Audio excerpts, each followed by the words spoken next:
কাজ করে বাসায় যেতে লাগলাম।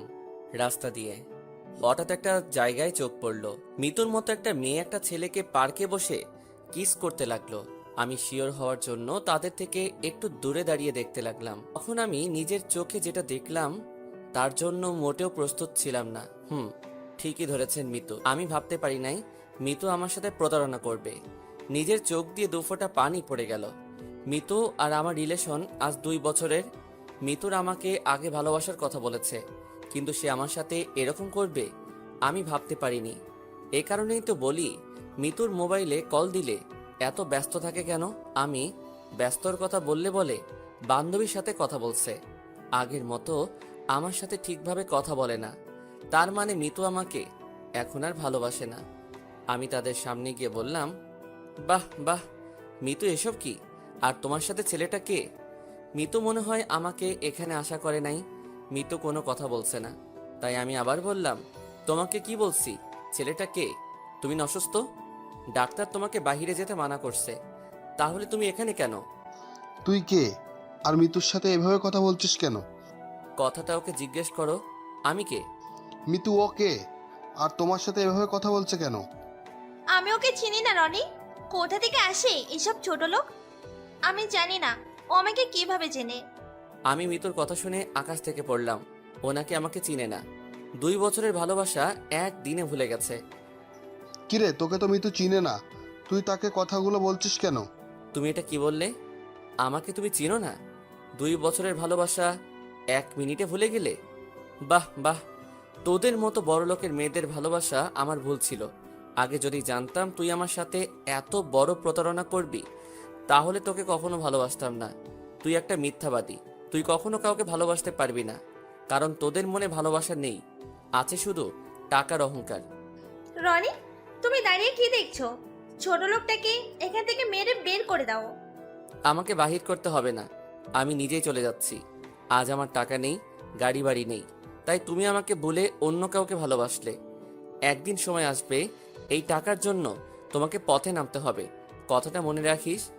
আর কোনো কথা না বলে পার্ক থেকে বেরিয়ে সোজায় নিজের বাসায় চলে আসলাম। বাসায় এসে ওয়াশরুমে চলে গেলাম। ফ্রেশ হয়ে মোবাইলটা হাতে নিয়ে দেখি রাইসা অনেকগুলো ফোন দিছে, তাই আমি তাকে ফোন দিলাম। ভাইয়া, কেমন আছিস? এই তো ভালো, তুই কেমন আছিস? বাবা মা কেমন আছে? আমরা সবাই ভালো আছি। আম্মু খালি তোর কথা চিন্তা করে।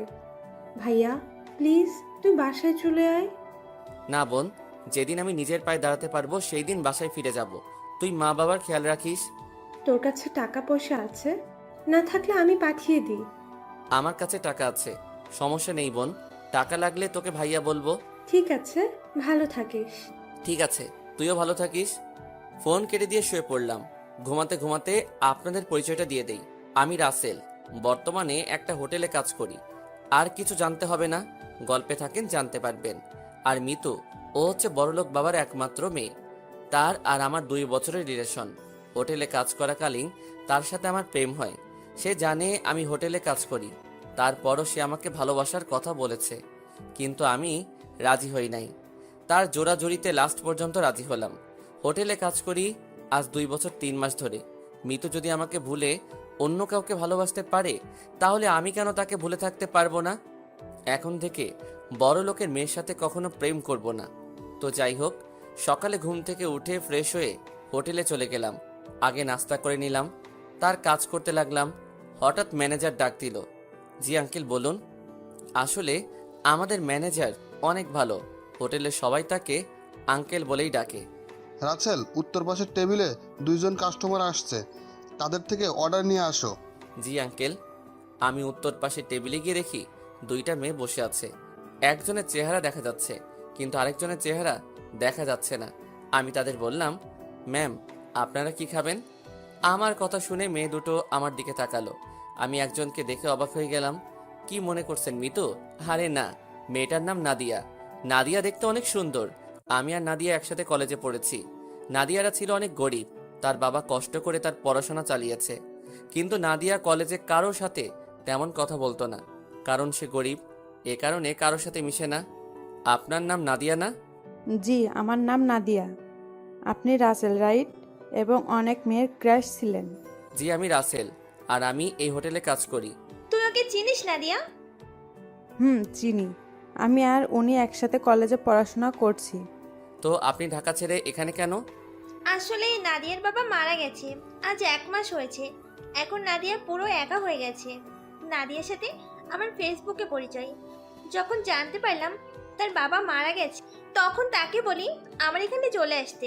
খুব ভালো করছেন। তো আপনার নাম? জি, আমার নাম তিশা। পরিবারে আব্বু আম্মু আর আমি থাকি। আমি একটা অফিসে কাজ করি, তাই দিয়েই সংসার চলে। ও, এবার বলুন কি খাবেন। তারপর তারা অর্ডার দিল।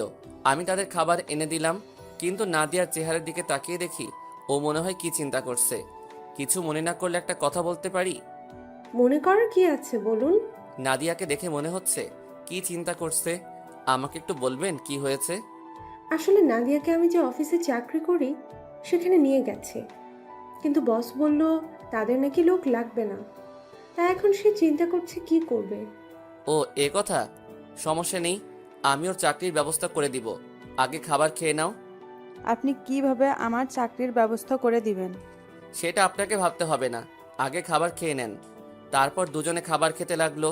খাবার খাওয়া শেষ হওয়ার পর বিল দিতে আসলে আমি বলি, আপনাদের বিল দিতে হবে না, বিল আমি দিয়ে দিছি। আপনি কেন আমাদের বিল দিচ্ছেন?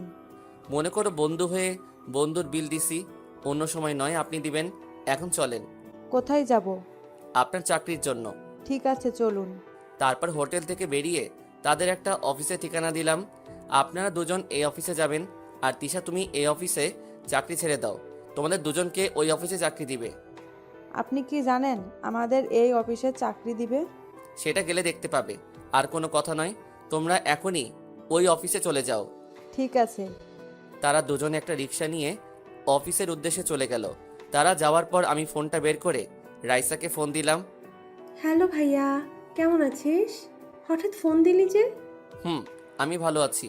শোন, তোকে যে কারণে ফোন দিলাম, বল। তোর কাছে 2টা মেয়ে যাবে। একটার নাম নাদিয়া, আরেকটার নাম তিশা। তাদের অফিসে চাকরি দিয়ে দিবি। ঠিক আছে ভাইয়া, তুই কোনো চিন্তা করিস না, আমি তাদের চাকরি দিয়ে দিব। আর শোন, তাদের বেতন বাড়িয়ে দিবি। আচ্ছা, ঠিক আছে। ওকে, ভালো থাকিস, নিজের দিকে খেয়াল রাখিস। হুম। ফোনটা কেটে আবার হোটেলে চলে গেলাম। কাজ শেষ করে বাসায় আসতেই হঠাৎ রাস্তায় দেখে একটা মেয়ে পড়ে আছে। আমি মেয়েটার কাছে গেলাম, দেখি মেয়েটার পুরো শরীরে রক্তে রঞ্জিত হয়ে আছে। পাশে মেয়েটার মোবাইল পড়ে আছে। রক্তের কারণে মেয়েটার চেহারা ঠিকমতো দেখা যাচ্ছে না। আশেপাশে কোনো গাড়ি দেখতেছি না। কিছুক্ষণ পর দেখি একটা সিএনজি আসছে এইদিকে। তারপর সিএনজি দাঁড় করিয়ে মেয়েটাকে নিয়ে হাসপাতালে চলে গেলাম। ডাক্তার মেয়েটাকে ভিতরে নিয়ে গেল। আমি বাহিরে অপেক্ষা করতে লাগলাম। কিছুক্ষণ পর ডাক্তার বেরিয়ে এসে বলল, আপনি রোগীর কি হন? আমি কিছুই হই না, রাস্তায় পড়েছিল, তাই আমি তাকে হাসপাতালে নিয়ে আসলাম। ও, আপনি এখনই ও পজিটিভ রক্ত নিয়ে আসেন 2 ব্যাগ। রোগীর শরীর থেকে অনেক রক্ত বের হয়েছে। আমাদের এখানে 2 ব্যাগ আছে, আরও 2 ব্যাগ লাগবে। আপনি এখনই রক্ত ব্যবস্থা করে নিয়ে আসেন, তা না হলে রোগীকে বাঁচানো সম্ভব হবে না। ডাক্তার, আমার রক্ত ও পজিটিভ, আপনি আমার থেকে রক্ত নিন। ঠিক আছে, আপনি আমার সাথে আসুন, আগে আপনার রক্ত টেস্ট করতে হবে। ঠিক আছে, চলুন। আমি ডাক্তারের সাথে ভিতরে গেলাম। তারপর রক্ত টেস্ট করে দেখলো ঠিক আছে। তারপর 2 ব্যাগ রক্ত দিয়ে বেরিয়ে আসলাম। হঠাৎ পকেটের মোবাইলটা বেজে উঠল। আমি আমার মোবাইল বের করে দেখি আমার মোবাইলে কল আসে নাই। মেয়েটার মোবাইলে ফোন আসলো। মোবাইলের উপর তাকিয়ে দেখি আমার জান, হয়তো তার বয়ফ্রেন্ড হবে। আমি ফোনটা ধরলাম। আসসালামু আলাইকুম। ওয়ালাইকুম আসসালাম। তুমি কে? আমার মেয়ে সাদিয়া কোথায়? আসলে আপনার মেয়ে হাসপাতালে ভর্তি আছে। কি হয়েছে আমার মেয়ের? এখন কোন হাসপাতালে আছে? সেটা আমি বলতে পারবো না। আমি আপনার মেয়েকে রাস্তায় দেখি রক্তাক্ত অবস্থায় পড়ে আছে। তারপর তাকে হাসপাতালে নিয়ে আসি, আর আপনার মেয়ে এই হাসপাতালে আছে। ঠিক আছে, আমরা এক্ষুনি আসছি। বলে ফোন কেটে দিল।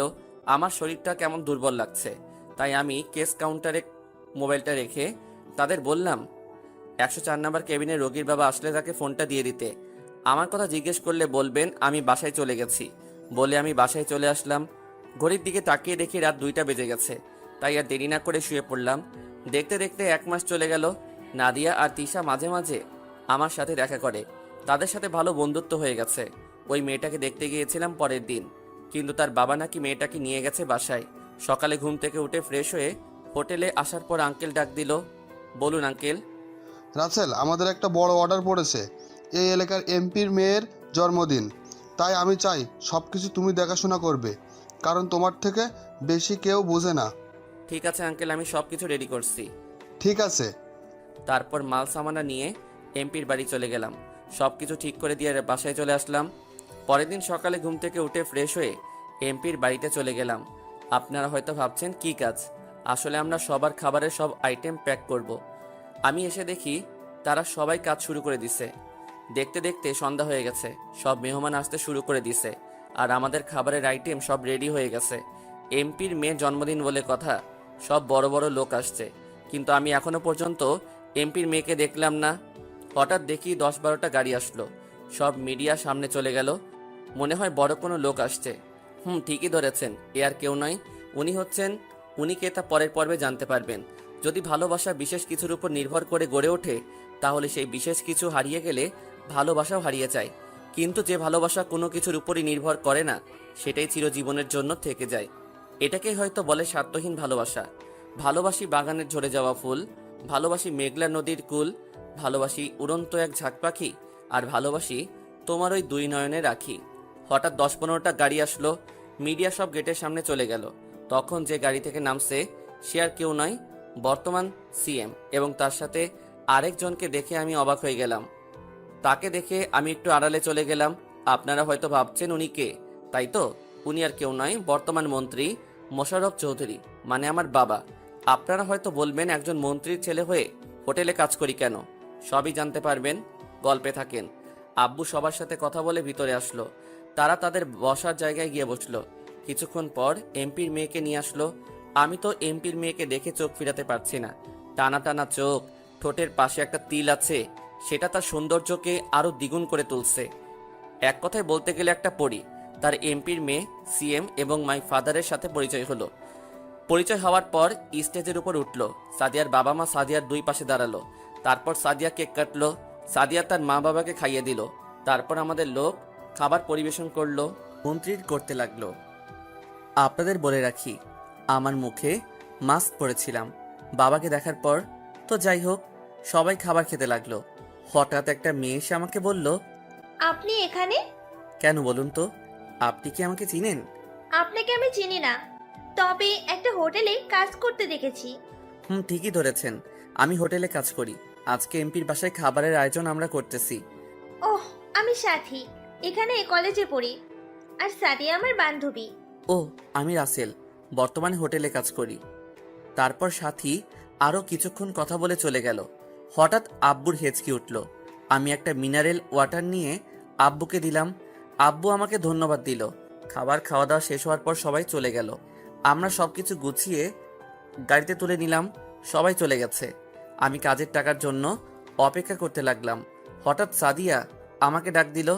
জি ম্যাম, বলুন। আপনাকে দেখলাম খাবার পরিবেশন করতে, কিন্তু কারোর সাথে তেমন কথা বলতে দেখলাম না। আপনি কি কথা কম বলেন? জি ম্যাম।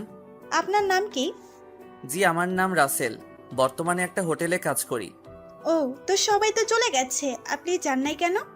ম্যাম, আমি কাজের টাকার জন্য দাঁড়িয়ে আছি। আপনার আব্বু বলল আমাকে দাঁড়াতে। ঠিক আছে, আমি আব্বুকে পাঠিয়ে দিচ্ছি। বলে সাদিয়া ভিতরে চলে গেল। সাদিয়ার কথা শুনে বুঝলাম অনেক ভালো মেয়ে। অনেক মেয়ে আছে, টাকা গাড়ি বাড়ি থাকলে অহংকারে ভরা থাকে, কিন্তু সাদিয়ার ভিতরে এগুলো নেই। নিজেই এসে আমার সাথে কথা বলছে। কিছুক্ষণ পর এমপি সাহেব বেরিয়ে আসলো। এসে আমাকে একটা 1.5 লাখ টাকার একটা চেক দিল। তখন আমি বললাম, স্যার, কাজের বিল তো 1 লাখ টাকা, আপনি আমাকে 1.5 লাখ টাকা কেন দিলেন? 50,000 টাকা তোমাদের দিচ্ছি। তোমাদের সবার কাজ এবং সবার খাবারের আইটেম অনেক ভালো হয়েছে, সবাই অনেক সুনাম করেছে, তাই 50,000 টাকা বেশি দিলাম। ঠিক আছে স্যার, আমি তাহলে আসি। ঠিক আছে, যাও। আমি চেকটা নিয়ে হোটেলে চলে আসলাম। এসে ম্যানেজার আঙ্কেলকে চেকটা দিলাম। তারপর কেস থেকে 50,000 টাকা আমাদেরকে বের করে দিল। আমরা লোক ছিলাম 15 জন। সবাইকে টাকা ভাগ করে দিয়ে বাসায় চলে আসলাম। রাইসার সাথে কিছুক্ষণ কথা বলে ঘুমিয়ে গেলাম। এভাবে দেখতে দেখতে আরও কিছুদিন চলে গেছে। সকালে ঘুম থেকে উঠে ফ্রেশ হয়ে হোটেলে চলে আসলাম। কাজ করতে লাগলাম। হঠাৎ দেখি এমপির মেয়ে, মানে সাদিয়া, তার কিছু বান্ধবী নিয়ে হোটেলে ঢুকতে আসে। আমি আমার এক বন্ধুকে অর্ডার নিয়ে আসার জন্য বললাম, কিন্তু বন্ধু এসে আমাকে বলল তারা নাকি আমাকে যেতে বলেছে। আমি আর দাঁড়িয়ে না থেকে তাদের সামনে গেলাম। জি ম্যাম, বলুন কি খাবেন? আপনি কোথায় ছিলেন? ম্যাম, আমি পাকঘরে ছিলাম। ও ঠিক আছে। ওই তোরা সবাই কি খাবে অর্ডার দেই? তারপর সাদিয়ার বান্ধবীরা অর্ডার দিল, আমি তাদের খাবার এনে দিলাম। এটা কিন্তু আমার কাজ না, তারপরও এনে দিলাম, কারণ আমি সাদিয়াকে প্রথম দেখায় ভালোবেসে ফেলেছি। হাই হাই, আমি এটা কি বললাম? আমি তো বলছি বড় লোকের মেয়ের সাথে কখনো প্রেম করব না। এখন দেখি আবার বড় লোকের মেয়ের প্রেমে হাবুডুবু খাচ্ছি। তো যাই হোক, খাওয়া দাওয়া শেষ করে বিল দিয়ে সাদিয়া এবং তার বান্ধবীরা চলে গেছে। একদিন সবাই হোটেলে কাজ করতে আসে। হঠাৎ আঙ্কেল সবাইকে একসাথে হতে বলল। আমরা সবাই একসাথে হলাম। তারপর ম্যানেজার আঙ্কেল বলল, তোমরা তো জানো আমার ছেলে মেয়ে সবাই বাইরে থাকে, আমি আর তোমার আন্টি বাংলাদেশে থাকি। এখন ছেলে মেয়ে বলছে আমাদের দুজনকেও বিদেশে নিয়ে যাবে, তাই আমি এই হোটেলটা বিক্রয় করে দিব। আমি কাগজপত্র সব ঠিক করে রেখেছি, ভালো কোনো অ্যামাউন্ট পেলে বিক্রয় করব। তাই বলছি যতদিন না হোটেল বিক্রি হচ্ছে তোমরা অন্য কোথাও কাজ খুঁজে নাও। যখন আপনার ছেলেরা আপনাকে নিয়ে যেতে চায় বাহিরে, তাহলে তো আর ধরে রাখতে পারবো না। আমি একটা কথা বলি আঙ্কেল, কি কথা বলো? আমি আপনার হোটেলটা কিনতে চাই, তাহলে হোটেলের কেউ কোথাও কাজ খুঁজতে হবে না। বর্তমানে কাজ সহজে মিলে না।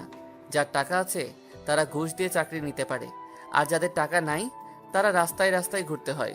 তো বলেন আঙ্কেল, কত টাকায় বিক্রি করতে চান হোটেল? তুমি টাকা কোথায় পাবে? আপনার এখানে কাজ করে যা টাকা পাই সবগুলো আমি জমা করে রেখেছি, আর আমার আগের কিছু জমানো টাকা আছে। আপনি বলুন কত টাকা হলে হোটেলটা বিক্রি করবে?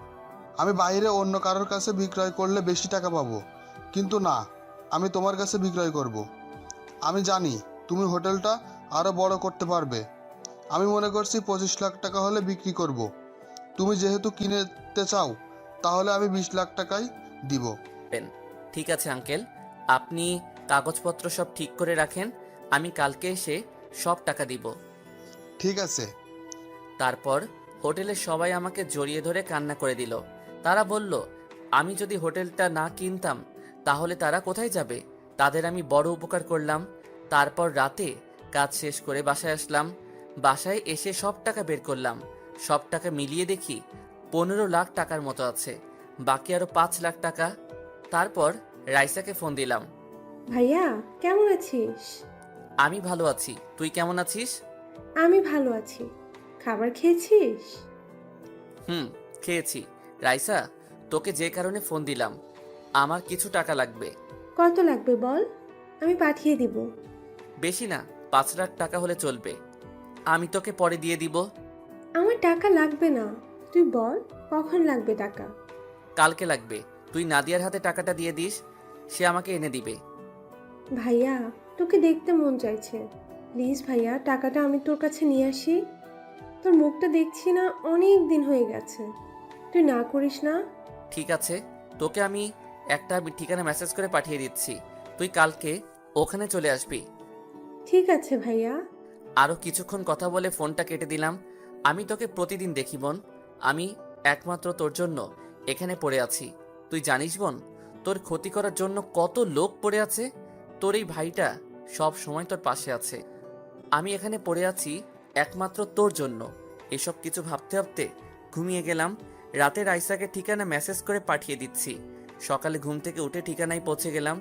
গিয়ে দেখি রাইসা আমার আগে এসে বসে আছে। কেমন আছিস? রাইসা আমাকে দেখে দৌড়ে এসে জড়িয়ে ধরে কান্না করে দিল। আমার চোখ দিয়ে 2 ফোঁটা পানি পড়ে গেল। ভাইয়া তোকে ছাড়া কেমনে ভালো থাকি বল। যে ভাইটার সাথে সবসময় দুষ্টুমি করতাম, যে ভাইটার মুখ না দেখে আমি থাকতে পারতাম না, সে আমি কি করে ভালো থাকি। বোন, সময় হলে আবার তোদের কাছে ফিরে যাব। আগে আমি নিজের পায়ে দাঁড়িয়ে নেই, আব্বুকে দেখিয়ে দিব আমিও পারি। আমি প্রতিদিন নামাজ পড়ে আল্লাহর কাছে দোয়া করি তুই যেন নিজের পায়ে দাঁড়িয়ে সবার সামনে আসতে পারিস। এখানে 10 লাখ আছে, প্লিজ ভাইয়া বেশি টাকাগুলো ফিরিয়ে দিস না। ঠিক আছে, তুই জিজ্ঞেস করবি না টাকাগুলো কেন চাইছি? আমি জানি ভাইয়া তুই খারাপ কাজে টাকা খরচ করবি না, তাই বলার প্রয়োজন মনে করিনি। আমি টাকাগুলো নিছি এই কারণে আমি একটা হোটেল কিনছি। তারপর আঙ্কেলের কাহিনী সব খুলে বললাম। ভালো করছিস। দেখবি তুই এই হোটেল নিয়ে অনেক বড় উপরে উঠবি, আমার বিশ্বাস। তাই যেন হয় বোন। এখন তুই অফিসে চলে যা। আর একটু থাকি না ভাইয়া? না বোন, পরে আবার তোকে ডাকবো ভাইয়া। আর বাবা মা কেমন আছে? বাবা তো সারাদিন বাইরে থাকে, আমার সাথেও তেমন কথা বলে না। আম্মু তো বাসায় একা একা মনমরা হয়ে বসে থাকে। আমি তো অফিসে থাকি, অফিস শেষ করে বাসায় গিয়ে আম্মাকে কিছুক্ষণ সময় দিই। ও ঠিক আছে, তুই এখন চলে যা। আমি এখন হোটেলে যেতে হবে। ঠিক আছে ভাইয়া, নিজের শরীরের যত্ন নিস। রাইসা গাড়ি নিয়ে চলে গেল। আমি দাঁড়িয়ে না থেকে হোটেলে চলে আসলাম। হোটেলে এসে আঙ্কেলকে টাকা দিয়ে সব কাগজপত্র বুঝিয়ে নিলাম। এখন আমি নিজের মতো করে হোটেল চালাতে লাগলাম। আস্তে আস্তে আমার হোটেল নাম করা হয়ে গেছে। সবাই এখন এক নামে চিনে, মা বাবার দেওয়া হোটেল অ্যান্ড রেস্টুরেন্ট। আমার হোটেল এখন বাইরের লোক এসে খাবার খায়। এই হোটেল ওপরে ওঠাতে আমার 6 মাস চলে গেছে।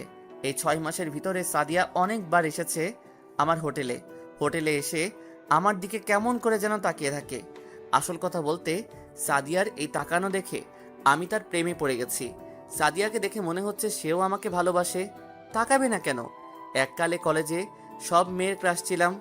আসলে বাস্তবে আমি অনেক কালো একটা ছেলে। কোনো মেয়ে আমার প্রেমে ভুলেও পড়বে না। দেখতে দেখতে 1 বছর চলে গেছে। এখন আমার বাড়ি গাড়ি সব কিছু আছে। আমি এখন নিজের পায়ে দাঁড়াতে পেরেছি।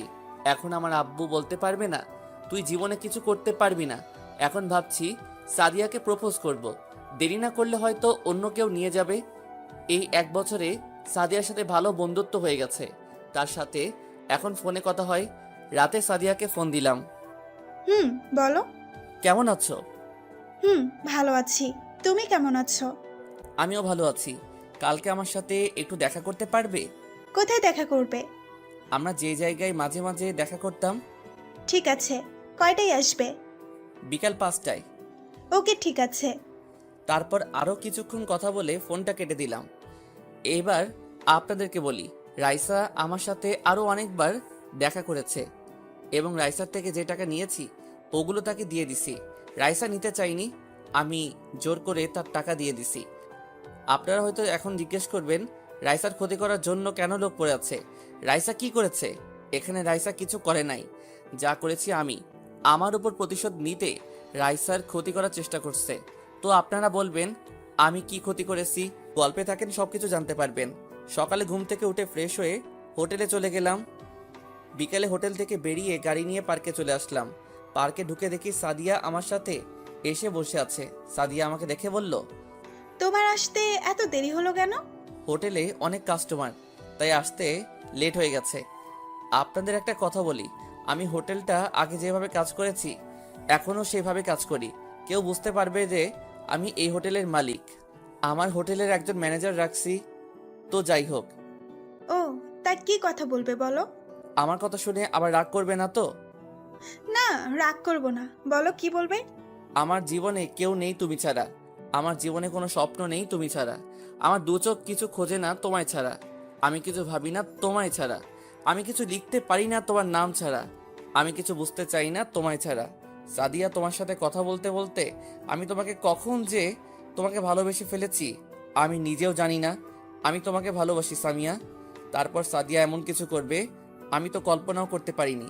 পৃথিবীতে সেই সবচেয়ে ধনী, যার একটি সুন্দর মন আছে, যার মনে নাই কোনো অহংকার, নাই কোনো হিংসা, আছে শুধু অন্যের জন্য ভালোবাসা। বুকের কষ্ট চাপা দিয়ে ঝরছে চোখের জল। মনের মানুষ ভুলে গেছে কাকে দিব কল। মেঘহীন আকাশে চাঁদের নেই আলো। এই পৃথিবীতে আমি ছাড়া সবাই আছে অনেক ভালো। এই কথাটা বলতে এত সময় লাগিয়ে দিছো? তুমি জানো না, তোমাকে যেই তোমার জন্মদিনে দেখি সেদিন তোমাকে আমার অনেক পছন্দ হয়ে যায়, আর আমি তোমাকে ভালোবেসে ফেলি। তুমি বোঝো না, তোমার রেস্টুরেন্টে এসে তোমার দিকে তাকিয়ে থাকি কেন? কারণ আমি তোমাকে ভালোবাসি, তাই তাকিয়ে থাকি। তাহলে তুমি আমাকে ভালোবাসার কথা বললে না কেন? বলিনি ভয়ে।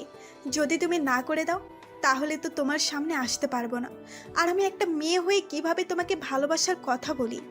তুমি জানো, প্রথম যেদিন তোমাকে দেখি তোমাদের বাড়ি, সেদিন থেকে ভালো লাগে। পরে আমি চিন্তা করলাম তুমি যদি নিতুর মতো আমাকে ধোকা দাও, তাই আর বলি নাই। কিন্তু তুমি যতদিন আমার সামনে আসো আমি সব কিছু ভুলে যাই। আগে বলো, এই মিতুটাকে? মিতু আমার প্রথম ভালোবাসা। আমি কখনো কোনো ছেলেকে ভালোবাসি নাই। তুমি আমার উপর ভরসা রাখতে পারো। তোমাকে ছেড়ে আমি কোথাও যাব না। আমি সব বড়লোক মেয়ের মতো না। ঠিক আছে, এবার ছাড়ো। পার্কের সবাই আমাদের দিকে তাকিয়ে আছে। না, ছাড়বো না। আমি আমার ভালোবাসার মানুষকে জড়িয়ে ধরে আছি। এতে সমস্যা কোথায়? ঠিক আছে বাবা, তুমি জড়িয়ে ধরো থাকো। আরও কিছুক্ষণ বসে বাসায় চলে আসলাম। সাদিয়াকে তাদের বাসায় নামিয়ে দিয়ে আমি আমার বাসায় চলে আসলাম। বাসায় এসে ফ্রেশ হয়ে বিছানায় শুয়ে পড়লাম। হঠাৎ মোবাইলটা বেজে উঠলো। তাকিয়ে দেখি রাইসা ফোন দিছে। কেমন আছিস? আমি ভালো আছি, তুই কেমন আছিস? আমি ভালো আছি। বাবা মা তারা কেমন আছে? আম্মু তো তোর চিন্তায় চিন্তায় অসুস্থ হয়ে পড়েছে, আর এখন আব্বুও কেমন যেন হয়ে গেছে। কি করব বল, আমার আরও কিছু কাজ বাকি আছে। কাজ শেষ করে বাসায় ফিরে আসবো। প্লিজ ভাইয়া, তুই বাসায় ফিরে আয়। সময় হলে অবশ্যই ফিরে আসবো। তুই আব্বু আম্মুর খেয়াল রাখিস। আর তোকে যে কারণে ফোন দিছি সেটাই তো বলা হয়নি। কি কথা বল? আজকে আমাকে দেখতে এসেছে। ছেলে আমেরিকা থাকে, আমাকে তাদের পছন্দ হয়েছে।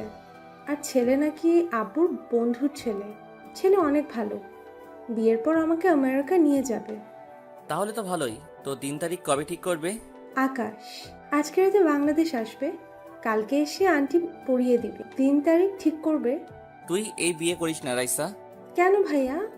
কারণ তোকে একজন মানুষ অনেক আগে থেকে পছন্দ করে এবং ভালোবাসে। মানুষটাকে, আর তার নাম কি? তাকে তুই চিনিস, সে হচ্ছে রাফি। কোন রাফি? তোর বন্ধু রাফির কথা বলছিস? হুম। কই, রাফি ভাইয়া তো আমাকে কিচ্ছু বলেনি। সে বলে নাই আমার কারণে। যদি আমি তার সাথে বন্ধুত্ব নষ্ট করে দেই, সেই ভয়ে তোকে বলতে পারে না। তুই জানলি কিভাবে যে রাফি আমাকে ভালোবাসে? আমি একদিন রাফির বাসায় গিয়ে তার রুমে বালিশের নিচে একটা ডায়েরি পাই। তারপর ডায়েরি খুলে দেখি তোর ছবি ডায়েরির ভিতরে। তারপর আমি ডায়েরিটা পড়ে জানতে পারলাম তোকে সে কলেজে দেখে ভালোবেসে ফেলে। তো এখন আমি করব, তুই বল। তুই এখন আব্বু আম্মুকে বলে দে তুই একজনকে ভালোবাসিস। তুই তার বন্ধুর ছেলেকে বিয়ে করতে পারবি না। এই কথা বললে আব্বু অনেক কষ্ট পাবে ভাইয়া। সেটা নিয়ে তোকে চিন্তা করতে হবে না, আমি ওটা দেখে নিব। আচ্ছা ঠিক আছে। আরও কিছুক্ষণ কথা বলে ফোনটা কেটে দিলাম। আমি জানি আব্বু রাইসাকে অনেক ভালোবাসে। রাইসার সুখের জন্য আব্বু সব করতে পারে। আমাকে ভালোবাসে না তা নয়, আমাকেও ভালোবাসে, শুধু আমার উপর অভিমান করে আছে। রাতে একজনের সাথে কিছু কথা বলে ঘুমিয়ে পড়লাম। এভাবে দেখতে দেখতে আরো 10-15টা দিন চলে গেল। আব্বু প্রথমে রাইসার অমন অবস্থায় অভিমান করেছে, কিন্তু অভিমান করে বেশি দিন থাকতে পারে নাই। আব্বু রাফিকে তার বাবা মাকে নিয়ে বাসায় যেতে বলছে।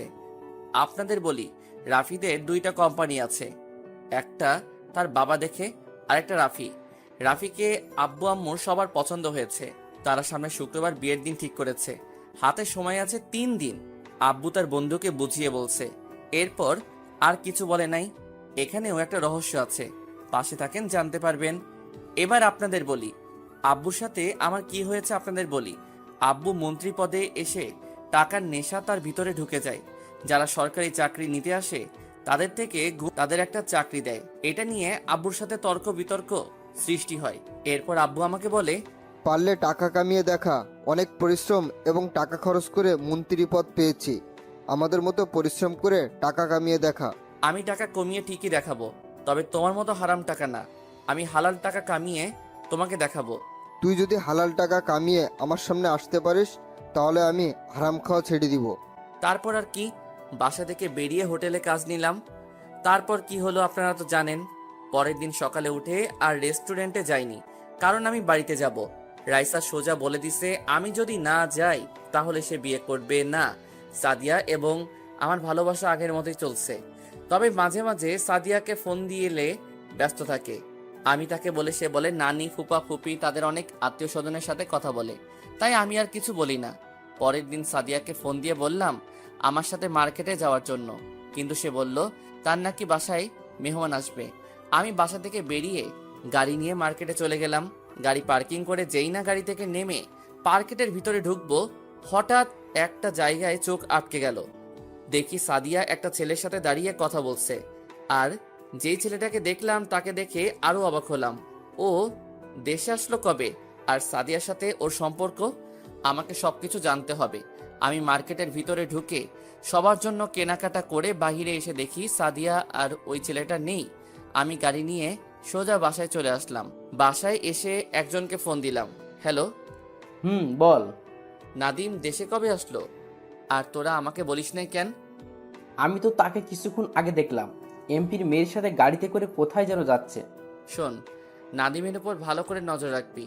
সে কোথায় যাবে, কি করে, সব কিছু আমাকে বলবি। আর এমপির মেয়ের সাথে নাদিমের কি সম্পর্ক তা আমাকে জানাবি। ওকে, সমস্যা নেই। রাইসা এবং আমাদের পরিবারের চারপাশে নজরে রাখিস।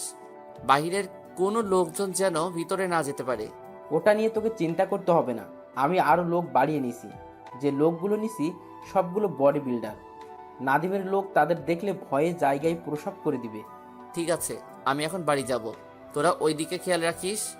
আচ্ছা ঠিক আছে। ফোন কেটে দিয়ে সাদিয়াকে ফোন দিলাম। 2-3 বার দেওয়ার পর ফোন ধরলো। বলো। কোথায় তুমি? হঠাৎ এই কথা? তুমি তো জানো আমি পাশেই আছি।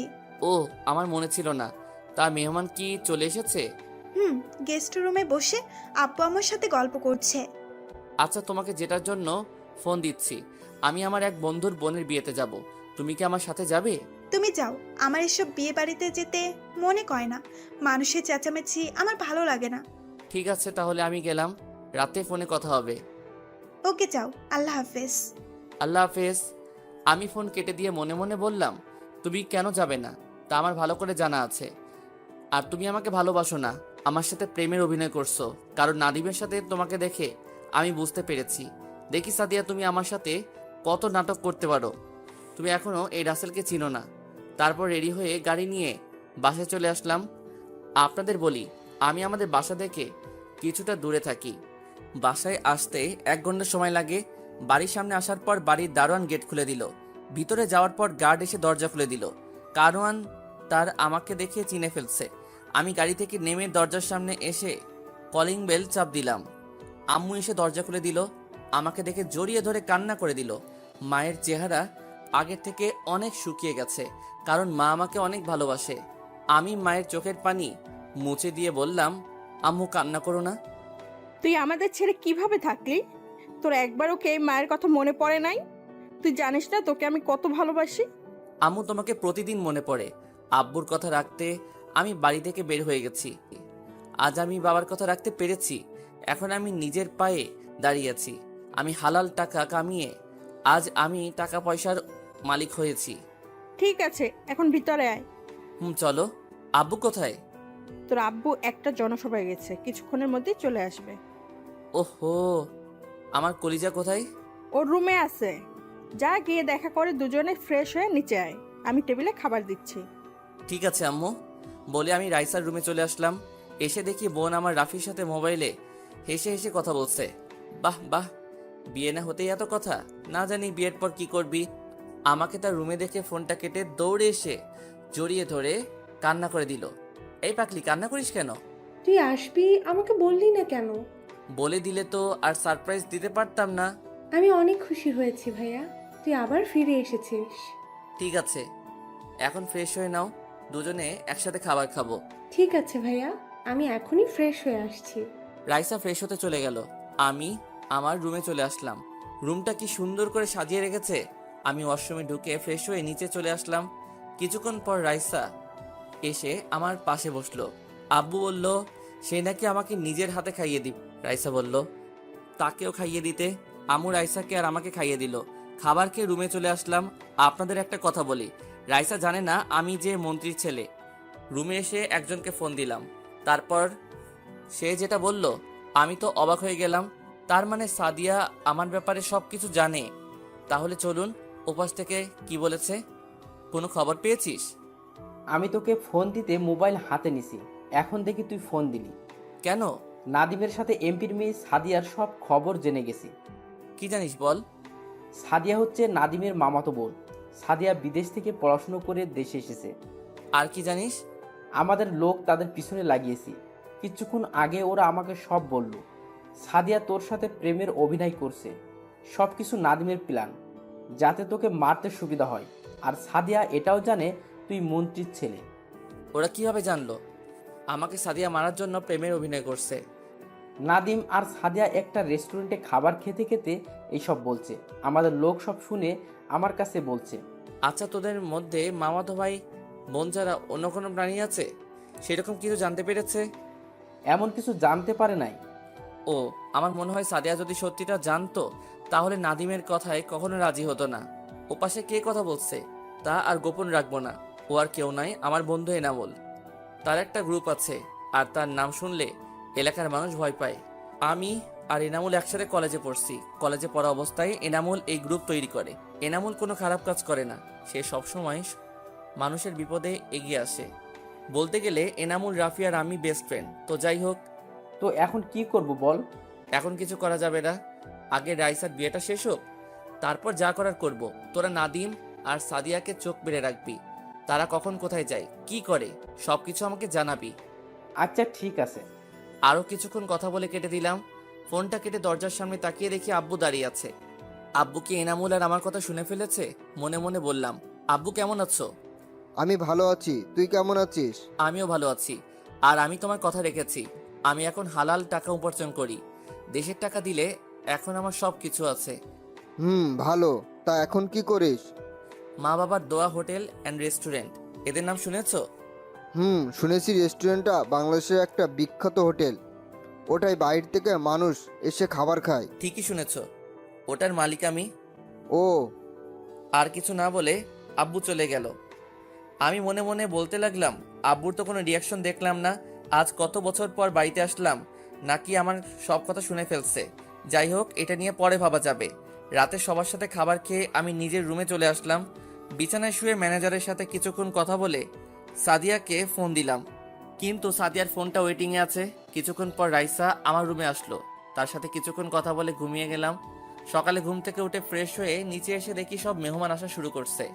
রাতে গায়ে হলুদের অনুষ্ঠান শেষ করে রুমে চলে আসলাম, কিন্তু অবাক করার বিষয় হলো সাদিয়া আমাকে একটা ফোনও দিল না। আমি দেখবো সাদিয়া তুমি আমার কি করতে পারো। তুমি এখনো এই রাসেলকে চিনতে ভুল করছো। পরের দিন ধুমধাম করে রাইসার বিয়ে হয়ে গেল। রাইসা যাওয়ার সময় আমাকে ধরে অনেক কান্না করছে। বাসাটা কেমন ফাঁকা হয়ে গেছে। এভাবে দেখতে দেখতে 5 দিন চলে গেল।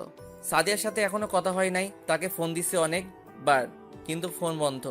এনামুল বলছে নাদিয়াকে কিছুদিন ধরে দেখছি না। নাদিম মাঝে মাঝে এমপির বাসায় আসে।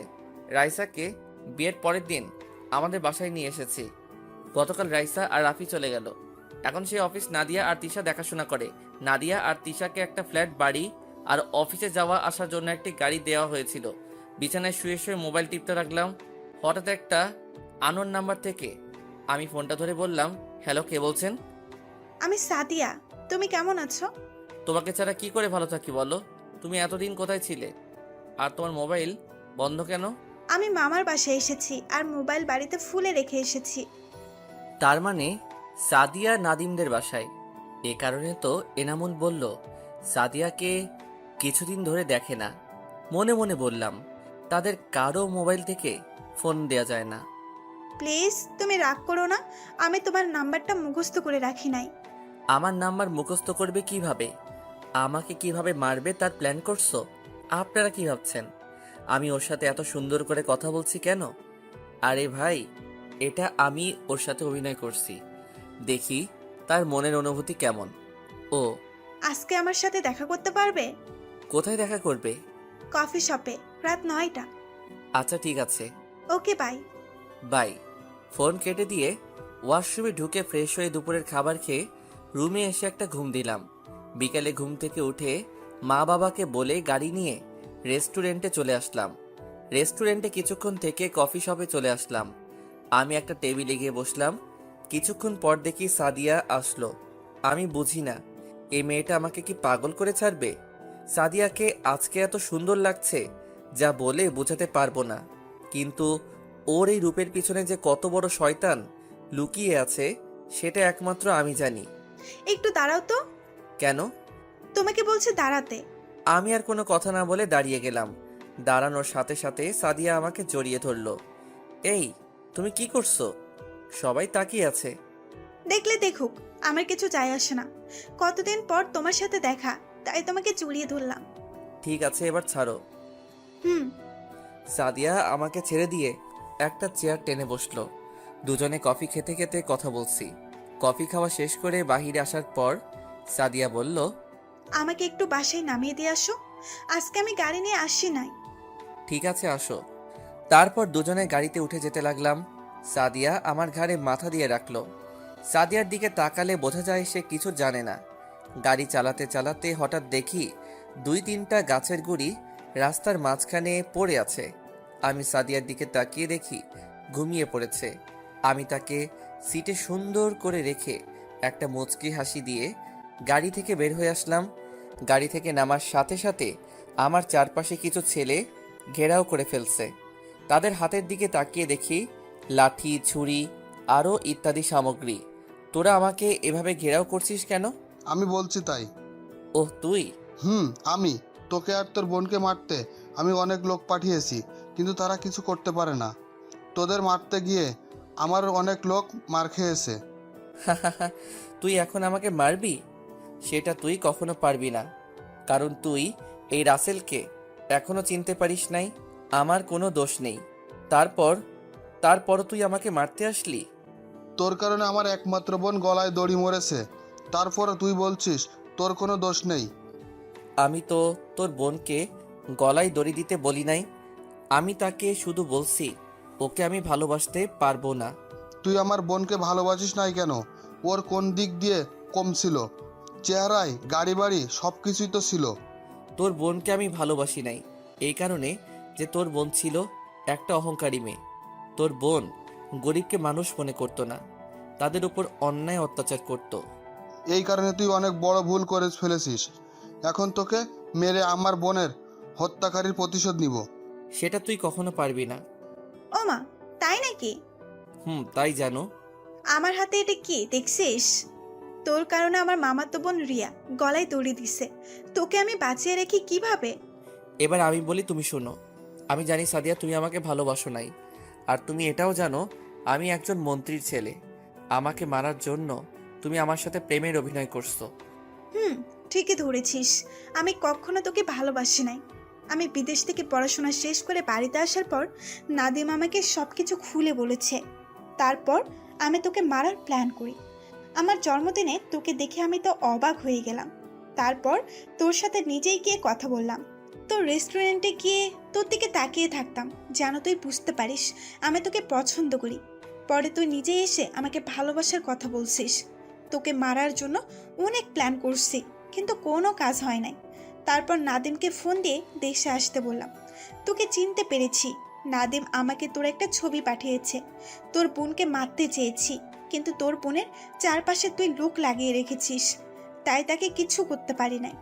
এখন তোকে মারবো, তারপর রিয়ার আত্মা শান্তি পাবে। বলে আমাকে গুলি করে দিল। আমি তাকিয়ে দেখি নাদিম আমাকে গুলি করছে। সাদিয়া দাঁড়িয়ে দাঁড়িয়ে হাসতে আছে। কিন্তু অবাক করার বিষয় হলো এনামুল আর তার লোকের কি হলো? তাদের তো আমি গাড়িতে থাকতে লোকেশন দিয়ে দিছি। আমি মাটিতে পড়ে গেলাম। মা, বাবা, রাইসার চেহারা চোখের সামনে ভাসতে লাগলো। আর বুঝি তাদের দেখব না। আস্তে আস্তে চোখ বন্ধ হয়ে গেল। এবার হয়তো আপনারা আসল রহস্য জেনে গেছেন যে নাদিম আমাকে কেন মারছে। সাদিয়ার একটু কষ্ট হলো না? ওর আবার কষ্ট হবে কেন? ও তো আমাকে ভালোবাসে নাই। আপনাদের আরেকটা রহস্য খুলে বলি। আমার আব্বু রাইসার সাথে আকাশের বিয়ে মানা করার পর কেন কিছু বলল না? আকাশের আব্বু, আকাশ আর তার বাবা কেন কিছু বলে নাই?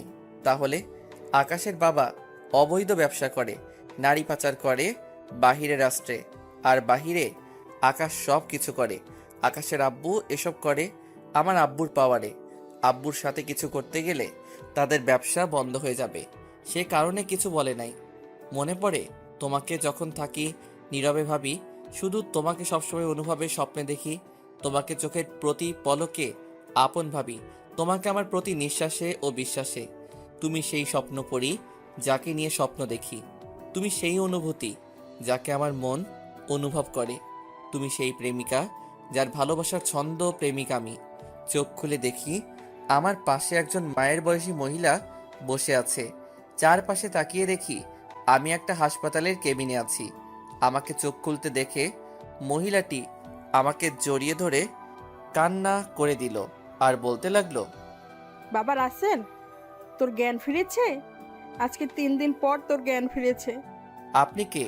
আমি তো আপনাকে চিনতে পারছি না। কি বলছিস তুই? আমি তোর মা। আমি আপনাকে চিনতে পারছি না। মহিলাটি ডাক্তারকে ডাকতে শুরু করলো। কিছুক্ষণ পর একজন ডাক্তার কেবিনে আসলো। দেখেন ডাক্তার, আমার ছেলে আমাকে চিনতে পারছে না। দেখি, আপনি একটু সরুন, আমি দেখছি। ডাক্তার আমাকে ভালো করে দেখে বলল, যেটা ভেবেছিলাম সেটাই হয়েছে। আপনার ছেলে স্মৃতিশক্তি হারিয়ে ফেলেছে। তাকে গুলি করার পর মাথায় আঘাত করা হয়েছে, তাই আপনার ছেলে অতীতের সব কিছু মনে করতে পারছে না। কি বলছেন ডাক্তার? আমার ছেলে কি ভালো হবে না? সেটা বলতে পারছি না, আল্লাহ চাইলে ভালো করতে পারেন। তবে একটা কথা শুনে রাখবেন, ওকে কখনো উত্তেজিত করবেন না, তাহলে মাথায় সমস্যা হতে পারে। ঠিক আছে ডাক্তার, আল্লাহ আমার ছেলেকে বাঁচিয়ে রাখছে, এটাই অনেক। আমি ওর আব্বুকে ফোন দিয়ে আসতে বলছি। তারপর আম্মু আব্বুকে ফোন দিয়ে হাসপাতালে আসতে বলল। হঠাৎ একটা মেয়ে এসে আমাকে জড়িয়ে ধরে কান্না করে দিল। এই, আপনি কে? আর আমাকে জড়িয়ে ধরলেন কেন? ভাইয়া তুই কি বলছিস? আমি তোর বোন রাইসা। আমি তো আপনাকে চিনতে পারছি না। আম্মু, ভাইয়ার কি হয়েছে? ও আমার সাথে এভাবে কথা বলছে কেন? তারপর আম্মু রাইসাকে সবকিছু খুলে বলল। আমি আপনাদের কাউকে চিনতে পারছি না। রাইসা আর আম্মু কান্না করছে। কিছুক্ষণ পর দেখি একজন বাবার বয়সী লোক কেবিনের ভিতরে আসলো। ভিতরে ঢুকে আমার পাশে বসে বলল, কেমন আছিস রাসেল? আমি ভালো আছি। আপনি কে? আমি তোর বাবা, তুই কি আমাকে চিনতে পারছিস না? আমি কাউকে চিনতে পারছি না। আম্মু আব্বুকে সবকিছু খুলে বলল। 5 দিন পর আমাকে তাদের বাসায় নিয়ে গেল। আমাকে একটা রুমে নিয়ে গেল। রুমের ভিতরে ঢুকে দেখি চারপাশে আমার ছবি দিয়ে ভরা। আচ্ছা, ওই ছেলেটাকে দেখতে একেবারে আমার ওটা তুই বাবা, তোর স্মৃতিশক্তি হারিয়ে গেছে, তাই তুই কাউকে চিনতে পারিস নাই। তুই আস্তে আস্তে সব অতীত মনে করতে থাক, দেখবি সব কিছু মনে পড়বে। আমি অতীত মনে করতে লাগলাম, কিন্তু আমার কিছুই মনে পড়ছে না। হঠাৎ মাথা ব্যথা শুরু হয়ে গেল। আমি বিছানায় বসে পড়লাম। আমি কিছুই মনে করতে পারছি না। আমার মাথা প্রচুর ব্যথা করছে। ভাইয়া তোর কিছুই মনে করতে হবে না, তুই এখন রেস্ট নে। তারা আর কোনো কথা না বলে রুম থেকে বেরিয়ে গেল।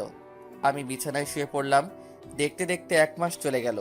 আমি এখন পুরো সুস্থ, কিন্তু আমি অতীত মনে করতে পারছি না। আম্মুকে বলে বাহিরে একটু ঘুরতে আসলাম। আম্মু বলল গাড়ি নিয়ে যেতে, কিন্তু আমি মানা করছি। আমি বাসা থেকে বেরিয়ে আসতে কিছু গার্ড আমার পিছনে আসতে লাগলো। আমি তাদের পিছনে আসতে মানা করছি। রাইসা তার স্বামীর বাড়ি চলে গেছে। আব্বুকে মাঝে মাঝে দেখি মন খারাপ করে বসে থাকে। আমি হাঁটতে হাঁটতে একটা পার্কে গেলাম।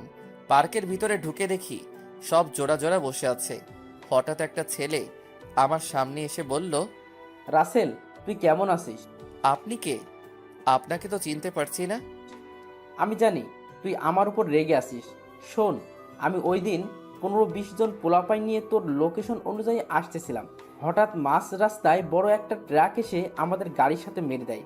এতে কজন ওখানে মারা যায় আর সবাই আহত হয়। আমি মাথায় প্রচুর ব্যথা পাই। তারপর আশেপাশের লোকজন এসে আমাদের হাসপাতালে নিয়ে যায়।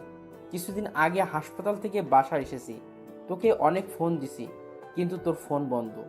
বাসায় ভালো লাগছে না, তাই পার্কে আসলাম, এসে তোর সাথে দেখা। তোর উপর আমার রাগ ছিল অনেক, কিন্তু এখন আর রাগ নেই। আমি জানি এটা নাদিমের প্ল্যান। এখন আমাদের নাদিমকে ধরতে হবে। আর তোকে একটা কথা বলি, তুই কাউকে বলবি না। কি কথা বল? আমার বাসার সবাই জানে আমার স্মৃতিশক্তি হারিয়ে গেছে। আসলে আমার কিছুই হয় নাই, আমার সব কিছু মনে আছে। এই প্ল্যান করছি যাতে নাদিম আর সাদিয়াকে ধরতে পারি। এই সত্যিটা একমাত্র তুই জানিস। এটা তুই কি করে ভাবলি? যেদিন সবাই জানে আমার জ্ঞান ফিরেছে, আসলে সেই দিন আমার জ্ঞান ফিরে নাই। আমার আগের দিন রাতে জ্ঞান ফিরেছে। আমি ডাক্তারের সাথে প্ল্যান করি। ডাক্তার যেন আমার বাবা মার কাছে বলে আমার স্মৃতিশক্তি হারিয়ে গেছে। এটা তুই কিভাবে করলি? আমি জানি নাদিম আর সাদিয়া যদি জানতে পারে আমি এখনো বেঁচে আছি, তাহলে আমাকে মারার জন্য আবার আসবে। কিন্তু আমি তাদের সাথে অভিনয় করে যাব, তাদের নিজের আয়ত্তে এনে কঠিন শাস্তি দিব। তুই তাদের সাথে মিলবি কিভাবে? ওরা তো তোকে দেখলে মারার জন্য আসবে। মিলার একমাত্র উপায় হলো সাদিয়া। তাকে কিডন্যাপ করলে মিলা সম্ভব। কিন্তু তাকে কিভাবে কিডন্যাপ করবি? একটা প্ল্যান বের করতে হবে যাতে সাদিয়াকে কিডন্যাপ করতে পারি। তোর পোলাপাইন এখন কেমন আছে? আর তোর কত পোলাপাইন আছে বর্তমানে? আমার তো এখনো অনেক পোলাপাইন আছে। ঠিক আছে, আমি তোর সাথে রাতে কথা বলবো। আমি এখন মার্কেট থেকে মোবাইল কিনে বাসায় যাব। বেশি দেরি হলে আব্বু আম্মু চিন্তা করবে। ঠিক আছে, যা। আমি আর কোনো কথা না বলে মার্কেটে চলে গেলাম। মার্কেট থেকে মোবাইলটা কিনে বাসায় চলে আসলাম। কলিং বেল চাপ দেওয়ার পর আম্মু এসে দরজা খুলে দিল। আমাকে বলছে এতক্ষণ কোথায় ছিলাম। আমি বলছি পার্কে কিছুক্ষণ ঘুরছিলাম। আরও কিছুক্ষণ কথা বলে রুমে চলে আসলাম। রুমে এসে নতুন সিম কার্ড মোবাইলে ঢুকালাম। মোবাইল চালু করে সব কিছু ঠিক করে রেখে দিলাম। তারপর ওয়াশরুমে ঢুকে ফ্রেশ হয়ে দুপুরের খাবার খেয়ে রুমে চলে আসলাম। দেখতে দেখতে আরও কিছুদিন চলে গেল। আমরা একটা প্ল্যান করে রাখছি কিভাবে সাদিয়াকে কিডন্যাপ করা যায়, কিন্তু সাদিয়া আর নাদিমকে কোথাও খুঁজে পাচ্ছি না। এমপির বাড়ির চারপাশে লোক লাগিয়ে রাখছি, আর নাদিমের বাড়ির চারপাশে যদি তাদের দেখে তাহলে যেন আমাকে খবর দেয়। নিজের রেস্টুরেন্টে যাই না, আমাকে রেস্টুরেন্টে যদি নাদিমের লোক দেখে তাহলে সমস্যা হতে পারে। কিন্তু ম্যানেজারের সাথে আমি ফোনে কথা বলি। নিজের রেস্টুরেন্টে যাই না, আমাকে রেস্টুরেন্টে যদি নাদিমের লোক দেখে তাহলে সমস্যা হতে পারে, কিন্তু ম্যানেজারের সাথে আমি ফোনে কথা বলি। রাতে সবাই মিলে খাবার খেলাম। আব্বু অল্প খাবার খেয়ে রুমে চলে গেল। আমিও খাবার খেয়ে রুমে চলে আসলাম। রুমে এসে বিছানায় শুয়ে ভাবতে লাগলাম আব্বুর কি হয়েছে, আমাকে জানতে হবে। কিছুক্ষণ পর পানির পিপাসা পেয়েছে, তাই রুম থেকে বেরিয়ে আব্বু আম্মুর রুমের সামনে যেতেই আব্বু আম্মু কি বিষয় নিয়ে কথা বলছে, তাই আমি দরজার পাশে দাঁড়িয়ে শুনতে লাগলাম। আমি এখন কি করব রাসেলের আম্মু? মোশাররফ আমাকে বলেছে যদি তাকে এবার এমপি বানিয়ে না দিই তাহলে সে আমার অনেক বড় ক্ষতি করবে। আমি জানি মোশাররফ ভালো না, সে অবৈধ কাজ করে। তুমি ওকে আইনের আওতায় নিয়ে আসো। ওকে যদি আইনের হাতে তুলে দিই তাহলে ওকে বের করে নিয়ে আসবে, আর জেল থেকে বেরিয়ে আসলে আমার ক্ষতি করবে, কারণ ওর হাত অনেক বড়, ওর অনেক বড় বড় লোকের সাথে হাত আছে। তাহলে এখন তুমি কি করবে? রাসেল যদি স্মৃতিশক্তি না হারাতো তাহলে ওকে বললে সব মিটিয়ে নিত। আমি জানি রাসেল পারে না এমন কোনো কাজ নেই। সব থেকে বড় কথা হলো রাসেলের অতীত কিছুই মনে নেই। যদি ওকে ভুলিয়ে ভালিয়ে নিয়ে মেরে ফেলে তাহলে আমরা কাকে নিয়ে বাঁচবো? আমি বলি কি তুমি ওর কথায় রাজি হয়ে যাও। আমি আমাদের একমাত্র ছেলেকে হারাতে পারবো না। আমার কিছুই করতে পারবে না। রাসেল তুমি? রুমে ঢুকে বললাম আমি এতক্ষণ দরজার পাশে দাঁড়িয়ে তোমাদের সব কথা শুনলাম। তুমি কোনো চিন্তা করো না, আমি সবকিছু দেখে নিব। তোমার বন্ধুকে যদি এমপি বানিয়ে দাও তাহলে সে দেশের অবস্থা খারাপ করে ফেলবে। আর একটা সত্যি কথা তোমরা জানো না, কি কথা? আমার স্মৃতিশক্তি হারাই নাই। আমি তোমাদের কাছে মিথ্যা বলেছি। আমি ডাক্তারকে বলে এই অভিনয় করছি। কেন করছিস? আমাকে যে মেরে হাসপাতালে পাঠিয়েছে তাকে ধরার জন্য। কে তোকে মেরেছে? সেটা তোমাদের না জানলেও চলবে। একটা কথা বলে রেখো, তোমার ছেলেকে কেউ কিছু করতে পারবে না। বলে নিজের রুমে চলে আসলাম। তারপর এনামুলকে ফোন দিলাম। তার সাথে কিছুক্ষণ কথা বলে ঘুমিয়ে গেলাম। এনামুলের সাথে কি কথা বলেছি তা পরে জানতে পারবেন। সকালে ঘুম থেকে উঠে ফ্রেশ হয়ে রেডি হয়ে নিচে চলে আসলাম। এসে দেখি আব্বু আম্মু আমার জন্য বসে আছে। আমি একটা চেয়ার টেনে বসলাম। আব্বু, তোমার সাথে কিছু কথা আছে। কি কথা বল। আমাদের সব কোম্পানি আমি এখন থেকে দেখব। তুমি দেখবে কেন? ওগুলো তো ম্যানেজারে দেখে রাখছে। আমি জানি তোমার বন্ধু আমাদের কোম্পানির মধ্যে হাত বাড়াবে। সে চাইবে আমাদের কোম্পানি নিজের আয়ত্তে রাখতে। তুই যেটা ভালো মনে করিস কর, আমি তো দেশের কাজ করেই সময় পাই না। ঠিক আছে আব্বু।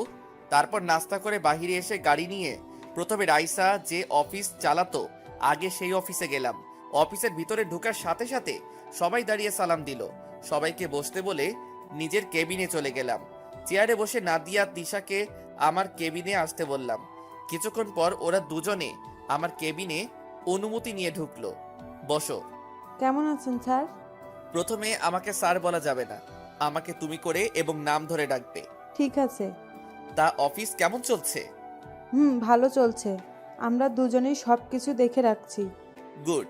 আমাদের একটা পোস্ট খালি আছে, ওখানে একজন মেয়ে লাগে, তাই 4-5 জন মেয়ে আসছে ইন্টারভিউ দেওয়ার জন্য। এখন কি পাঠিয়ে দিব তোমার রুমে? ঠিক আছে, একজন করে পাঠিয়ে দাও। আমি বেশি সময় দিতে পারবো না, সবগুলো কোম্পানিতে যেতে হবে। ঠিক আছে, আমরা পাঠিয়ে দিচ্ছি। নাদিয়া আর তিশা কেবিন থেকে বেরিয়ে একজন করে পাঠিয়ে দিতে লাগলো। 4 জনের ইন্টারভিউ নেওয়া শেষ, এখন একজন বাকি। আমি মাথা নিচু করে ফাইলের কাজ করতে আসি। May I come in sir? আসুন। আপনার সার্টিফিকেটগুলো দেন। যেই না মেয়েটার থেকে সার্টিফিকেটগুলো নিব তার দিকে তাকিয়ে আমি তো অবাক হয়ে গেলাম। কি ভাবছেন সাদিয়া?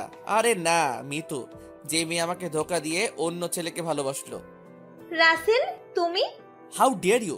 বসের সাথে কিভাবে কথা বলতে হয় সেটা মনে হয় আপনার জানা নেই। আমাকে স্যার বলে ডাকবেন। Sorry sir. ঠিক আছে, এবার আপনি আসতে পারেন। মিতু আমার হাত ধরে কান্না করে বলতে লাগলো, প্লিজ স্যার, আমার এই চাকরিটা অনেক দরকার। তা না হলে বাবা মাকে নিয়ে রাস্তায় নামতে হবে। রাস্তায় নামতে হবে কেন? আপনি তো অনেক টাকার মালিক ছিলেন। ছিলাম, এখন নেই, কারণ ম্যানেজার আমাদের কোম্পানিটা নিজের করে নিয়েছে। আব্বু ম্যানেজারকে অনেক বিশ্বাস করত, কিন্তু ম্যানেজার যে সব কিছু নিজের করে নেবে সেটা আব্বু ভাবতেই পারিনি। তা আপনার বয়ফ্রেন্ড কোথায়? ও, এখন তো মনে হয় বিয়ে করে ফেলছেন। আমাকে ছেড়ে চলে গেছে। যতক্ষণ আমার টাকা ছিল ততক্ষণ আমার পাশেই ছিল। যে সময় আমাদের সব হারিয়ে ফেলেছি তখন আমাদের ছেড়ে চলে গেছে। একটা কথা মনে রেখো, টাকা দেখে কখনো ভালোবেসো না। আজকাল টাকা থাকলে সত্যিকারের ভালোবাসা পাওয়া যায় না। ভালোবাসলে মনের মতো একজনকে দেখে ভালোবাসো। আমি আবার বললাম, ঠিক আছে, তোমাকে আমি চাকরিটা দিলাম, আর তুমি চাইলে আজকে থেকে জয়েন করতে পারো। ঠিক টাইমে অফিস আসতে হবে। তোমার বেতন 30,000 টাকা। কাজ ভালো দেখলে বাড়িয়ে দেওয়া হবে, আর তোমার অগ্রিম মাসের বেতন দিয়ে দেওয়া হলো। মিতু চেয়ার থেকে উঠে আমাকে জড়িয়ে ধরলো আর বলতে লাগলো, আপনি আমায় অনেক বড় উপকার করলেন। আপনার মনে আমি অনেক কষ্ট দিছি, তারপরও আপনি আমাকে চাকরি দিলেন। আমি তো আর সব বড়লোক ছেলের মতো নই। আর একটা কথা তুমি জেনে নাও, আমি বর্তমানে মন্ত্রীর ছেলে। আমার সব কিছু ছিল, কিন্তু তোমাকে বলি নাই। আমি চেয়েছি নিজের পায়ে দাঁড়িয়ে তোমাকে সব কিছু বলবো, কিন্তু তার আগে তুমি অন্য আরেকটা ছেলের সাথে প্রেম করছো। আমার ভুল হয়ে গেছে, আমাকে আপনি মাফ করে দিন। আমি তোমাকে মাফ করে দিছি তোমার বাবা মার দিকে তাকিয়ে। ঠিক আছে, এখন কি কাজ করবে, নাকি বাসায় চলে যাবে? বাসায় যেতে হবে, আব্বুর জন্য ঔষধ নিয়ে যেতে হবে। কি হয়েছে তোমার আব্বুর? আব্বু অনেক অসুস্থ, ডাক্তার বলেছে দেশের বাইরে নিয়ে গেলে ভালো হয়ে যাবে। কিন্তু আমাদের দ্বারা সম্ভব না দেশের বাইরে নিয়ে চিকিৎসা করানো। আব্বুর মাথায় টিউমার ধরা পড়েছে। কত টাকা লাগবে তোমার বাবার চিকিৎসা করতে? ডাক্তার বলেছে 30 লাখ টাকা লাগবে। ঠিক আছে, আমি পরে তোমার সাথে কথা বলবো। আমাদের আরও কোম্পানি আছে, ওগুলো দেখে আসতে হবে। আমি এখন আসি। বলে অফিস থেকে বাহিরে এসে গাড়ি নিয়ে সবগুলো কোম্পানি ঘুরে বাসায় যেতে লাগলাম। হঠাৎ একটা জায়গায় চোখ পড়লো, সাদিয়ার মতো একটা মেয়ে আরও কিছু মেয়ের সাথে শপিং মলে ঢুকতেছে। আমি গাড়িটা শপিং মলের সামনে পার্কিং করে ভিতরে ঢুকালাম। পুরো শপিং মল খুঁজলাম, কিন্তু তাদেরকে দেখতে পেলাম না। আর তারপর শপিং মল থেকে বেরিয়ে এসে গাড়ির ভিতরে ঢোকার সাথে সাথে একটা গাড়ির ভিতরে ঢুকে আমার মাথার পিছন দিয়ে গুলি ধরলো। কোনো কথা বলবি না, সোজা গাড়ি চালা। কে আপনি, আর আমার মাথায় গুলি ধরছেন কেন? সেটা কিছুক্ষণ পর জানতে পারবি। এখন আমি যেদিকে যেতে বলবো তুমি সেই দিকে যাবে। আমি আর কোনো কথা না বলে তার কথা মতো গাড়ি চালাতে লাগলাম। আমি এক হাতে মোবাইল নিতে গেলে মেয়েটা বলল, মোবাইল হাতে নেওয়া যাবে না, তা না হলে গুলি করে দেব। মোবাইল হাতে না নিয়ে গাড়ি চালাতে লাগলাম। কিছুক্ষণ পর একটা পুরনো বাড়ির সামনে চলে আসলাম। তারপর আমাকে গাড়ি থেকে নামতে বলল। হঠাৎ মেয়েটা আমাকে জড়িয়ে ধরে কান্না করে দিল। আমি তাকে ঘুরিয়ে তার চেহারা দেখে পুরো অবাক হয়ে গেলাম। জীবন তোমার সুন্দর হবে আমায় ভালোবাসলে, অনেক সুখে থাকবে তুমি আমার কাছে থাকলে, রাখবো তোমায় বুকের ভেতর অনেক যত্ন করে, আমার মতো কেউ পাবে না ভালোবাসতে তোরে। তোমার ঠোঁটের হাসি আমি হারাতে দিব না, তুমি শুধু আমার কথাই একবার বলো হ্যাঁ। ভালোবাসা পরিমাপের একক হলো বিশ্বাস। একে অপরের প্রতি যত বেশি বিশ্বাস থাকবে তাদের ভালোবাসার পাল্লা তত ভারী হবে। হঠাৎ মেয়েটা আমাকে জড়িয়ে ধরে কান্না করে দিল। আমি তাকে ঘুরিয়ে তার চেহারা দেখে পুরো অবাক হয়ে গেলাম। ঠিকই ধরেছেন, সাদিয়া। আমি সাদিয়াকে ছেড়ে বললাম, আপনি কে, আর আমাকে জড়িয়ে ধরেছেন কেন? রাসেল, আমি তোমার সাথে ইচ্ছে করে এরকম করি নাই, প্লিজ তুমি আমাকে ক্ষমা করে দাও। আপনি আমার নাম জানলেন কিভাবে, আর আপনি কি করেছেন? তুমি সত্যি আমাকে চিনতে পারছো না? আমি তোমার সাদিয়া, আর তোমার ভালোবাসা। আমি তো আপনাকে চিনি না। আমি এনামুলের সাথে কথা বলেছি, সে আমাকে বলছে তুমি নাকি স্মৃতিশক্তি হারিয়ে ফেলেছো। তারপরেও আমি তোমাকে সত্যি কথা বলবো। কি সত্যি কথা? নাদিমকে আমি আগে থেকেই দেখতে পারতাম না, কারণ নাদিম ছেলেটা ভালো না। শুধুমাত্র মামাতো ভাই বলে তার সাথে কথা বলছি। তো সত্যিটা কি সেটা খুলে বলুন। তোমাকে প্রথম যেদিন তোমার জন্মদিনে দেখি সেদিন তোমাকে আমার ভালো লাগে, তাই নিজেই তোমার সাথে কথা বলছি। আস্তে আস্তে তোমাকে ভালোবেসে ফেলেছি। তুমি আমাকে প্রপোজ করলে, আমি অনেক খুশি হয়েছি। আমাদের রিলেশনের পর নাদিম বাংলাদেশে আসে। সে জেনে গেছে তোমার সাথে আমার রিলেশন আছে। তখন সে আমার ওয়াশরুমে ক্যামেরা ফিটিং করে, আমার গোসলের ভিডিও করে। তারপর আমাকে ভিডিও দেখিয়ে বলে আমি যদি তোমাকে তার হাতে তুলে না দিই তাহলে আমার গোসল করা ভিডিও নেটে ছেড়ে দেবে। তুমি তো জানো আমার বাবা একজন এমপি। যদি তার মেয়ের এমন কিছু নেটে দেখে মানুষ, তাহলে আব্বু পরিবেশে মুখ দেখাতে পারবে না। তাই নিজের ইজ্জত আর বাবার সম্মানের কথা চিন্তা করে নাদিমের কথায় রাজি হয়ে গেলাম। ওই দিন তোমাকে আমি গুলি করি নাই, গুলি করেছে নাদিম। তোমাকে মেরে বাসায় গিয়ে অনেক কান্না করছি। নিজের চোখের সামনে তোমার মরণ দেখে আমি অনেক কষ্ট পেয়েছি। কিছুদিন পর নাদিম জানতে পারলো তুমি বেঁচে গেছো। তাই নাদিম এতদিন একটা পুরনো বাড়ির ভেতরে আমাকে আটকে রেখেছে। নাদিম বাইরে বের হতো না। আজকে সকালে নাদিম আমার রুমে ঢুকে ওয়াশরুমে ঢুকে ফ্রেশ হতে। ওয়াশরুমে ঢোকার আগে তার মোবাইল এবং রুমের চাবি আমার বিছানায় রেখে গেছে। আমি চাবিগুলো হাতে নিয়ে দেখি 2টা চাবি। তারপর একটা খুলে নিজের কাছে রেখে দিলাম। নাদিম ওয়াশরুম থেকে বেরিয়ে চাবি আর মোবাইল নিয়ে বাসা থেকে বেরিয়ে গেছে। তারপর আমি নিজের কাছে চাবিটা দিয়ে রুমের দরজা খুলে বাইরে এসে দেখি আশেপাশে কেউ নেই। আপনারা হয়তো বলবেন 2টা চাবি থেকে একটা রেখে দিলাম, নাদিম দেখলো না। আসলে একই তালায় 2টা চাবি ছিল, আরো অনেক চাবি ছিল সাথে, তাই নাদিম বলতে পারলো না। বাসা থেকে বেরিয়ে এসে নিজের বাড়িতে যেতেছিলাম। আমি নিজের মুখটা ঢেকে যাচ্ছিলাম। হঠাৎ রাস্তার পাশে দেখি এনামুল দাঁড়িয়ে আছে। তার কাছে গিয়ে তোমার কথা জিজ্ঞাসা করলাম এবং আমার সাথে কি হয়েছে সব খুলে বলছি। তারপর সে বলল তুমি নাকি আজকে অফিসে গেছো, তাই তোমার অফিসের সামনে যেতে লাগলাম। হঠাৎ দেখি তুমি গাড়ির ভেতর থেকে আমার দিকে তাকিয়ে আছো। তাই আমি কিছু মেয়ের ভেতরে ঢুকে শপিং মলের ভেতরে ঢুকে গেলাম। যখন দেখলাম তুমি গাড়ি দাঁড় করিয়ে ভেতরে আসতে লাগলে, তখন আমি শপিং মলের ভেতরে একটা দোকানে লুকিয়ে থাকলাম। যখন তুমি সামনে চলে গেলে, তখন আমি শপিং মল থেকে বেরিয়ে একটা খেলনা পিস্তল নিয়ে তোমার গাড়ির পাশে লুকিয়েছিলাম। তারপর কি হলো তুমি তো জানো। নাদিম এখন কোথায় আছে সেটা তুমি জানো? আমি জানতে পারলাম নাদিম অবৈধ ব্যবসা করে এবং আমেরিকা তার এক বন্ধু আছে। তার নাম জানো কি? ও মনে পড়ছে, ওর নাম আকাশ। আকাশের বাবা বাংলাদেশে থেকে সব কিছু করে, আর তারা দুইজনে আমেরিকা পাচার করে। বুঝতে পারছি। তোমাকে একটা কথা বলি, আমার কিছুই হয় নাই। আমি মনে করছি তোমার সাথে অভিনয় করে নাদিমকে ধরবো।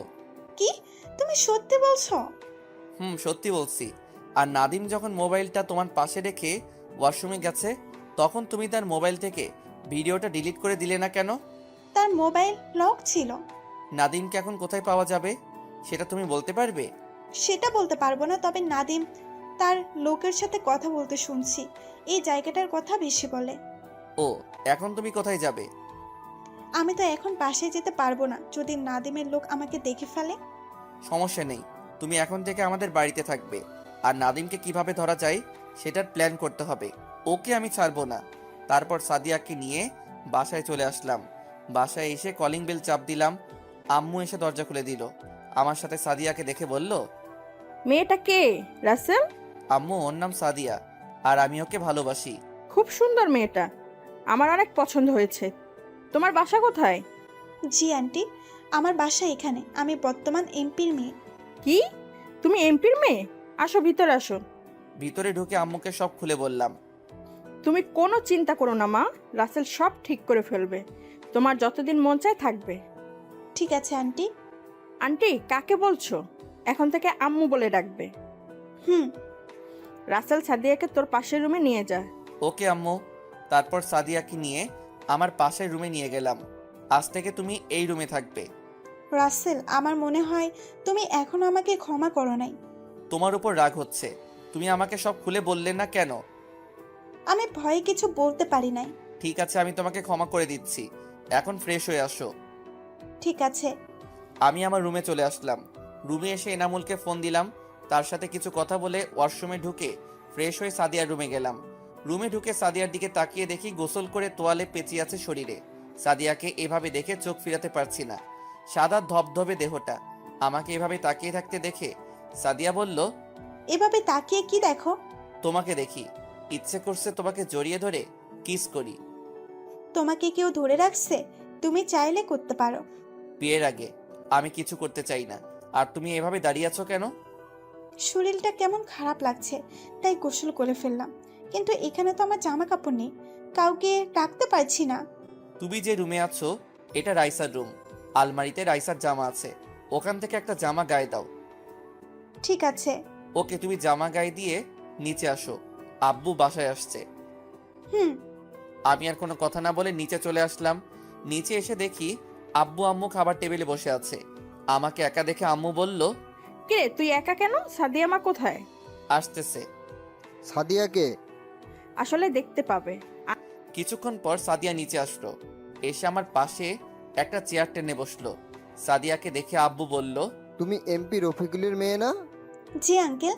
আঙ্কেল কি বাবা বলে ডাকবে? বাবা বলে ডাকবে মানে? রাসেল আর সাদিয়া দুজন দুজনকে ভালোবাসে, কিন্তু সাদিয়ার একটা সমস্যার কারণে এই বাসা কিছুদিন থাকবে। কি সমস্যা? এখন খাবার খাও, আমি তোমাকে রুমে গেলে সব খুলে বলবো। তারপর সবাই খাবার খেতে লাগলাম। আম্মু সাদিয়াকে নিজের হাতে খাইয়ে দিতে লাগলো। সাদিয়া খাচ্ছে আর কান্না করছে। কি হয়েছে মা, তুমি কান্না করছো কেন? আম্মুর কথা ভীষণ মনে পড়ছে। কান্না করো না, সব ঠিক হয়ে যাবে। তারপর তুমি বাসায় যেতে পারবে। খাওয়া দাওয়া করে রুমে চলে আসলাম। রুমে এসে বিছানায় শুয়ে মোবাইল টিপতে লাগলাম। হঠাৎ এনামুল ফোন দিল। বল। তুই একটু বাইরে আসতে পারবি? তোর সাথে কিছু কথা আছে। ঠিক আছে, আমি আসছি। তুই কোথায় আছিস? আমার গোডাউনে চলে আয়। ঠিক আছে, আমি এখনই আসছি। আমি একটা শার্ট গায়ে দিয়ে রুম থেকে বেরিয়ে আসলাম। কাউকে কিছু বলি নাই। আব্বু আম্মু তাদের রুমে ছিল। বাহিরে এসে গাড়ি নিয়ে সোজা এনামুলের গোডাউনে চলে গেলাম। আমাকে দেখে এনামুল বলল, এসেছিস? বল, কেন ডেকেছিস? ও ডাকে নাই, ডেকে এনেছি আমরা। আমি পিছনে তাকিয়ে দেখি নাদিম, আকাশ এবং আব্বুর বন্ধু। তখন আমি এনামুলের দিকে তাকালাম। রাসেল, বিশ্বাস কর, আমি তোকে ডাকতে চাইনি। ওরা আমার বোনকে আটকে রেখেছে। ওরা বলছে তোকে যদি এখানে না নিয়ে আসি তাহলে আমার বোনকে নষ্ট করে মেরে ফেলবে। তাই বাধ্য হয়ে তোকে আসতে বললাম। রাখ তোর পেঁচাল। মনে করছিস তোর বোনকে বিয়ে করে তোদের সব সম্পত্তি আমাদের করে নিব, কিন্তু তুই তা হতে দিলি না। তাই আজকে তোর বোনের জামাই মানে তোর বন্ধুকে মেরে তোর বোনকে বিয়ে করব, আর তুই তাকিয়ে তাকিয়ে দেখবি। তোরা ওদের কিছুই করতে পারবি না। আমি তোদের কাউকে ছাড়বো না। বাবা আকাশ, ওর দেখি সহ্য হচ্ছে না, বৌমাকে নিয়ে আয়। ঠিক বলেছ আব্বু। ওই তোরা আমার জান পাখিকে নিয়ে আয়। কিছুক্ষণ পর দেখি কিছু লোক রাইসা আর রাফিকে নিয়ে আসলো। রাফির হাত বেঁধে রাখছে। রাইসা আমাকে দেখে বলল, ভাইয়া, এই শয়তানদের হাত থেকে আমাদের বাঁচাও।